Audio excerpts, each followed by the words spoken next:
ये देखो ये बेचारे क्या कर रहे हैं, किस हालत में आ रहे हैं। या अल्लाह, फैमिलीज फंसी हुई हैं यार, फैमिलीज फंसी हुई हैं।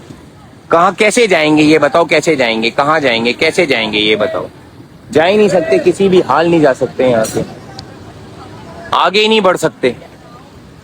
ऊपर से बारिश फिर शुरू हो गई है। वो देखो ना बेचारे क्या कर रहे हैं लड़के यार, मेरे खुदा। मतलब इतनी मुश्किल में फंस गए हैं ना। मेन पावर हाउस जहां से अगर आप सैलाबी रेला आप देखो, ये देखो, ये मैं किस जगह पे खड़ा हूँ। फैमिलीज वगैरह यहाँ अलग फंसी हुई हैं। ये देखो बाइक वाले फंसे हुए हैं। ये देखो ये रिटर्न आ रहे हैं, रिटर्न आ रहे हैं, रिटर्न आ रहे हैं। भाईजान जाने का रास्ता ही नहीं है। गर्क कर दिया भाईजान, गर्क कर दिया, कराची को गर्क कर दिया, बर्बाद कर दिया।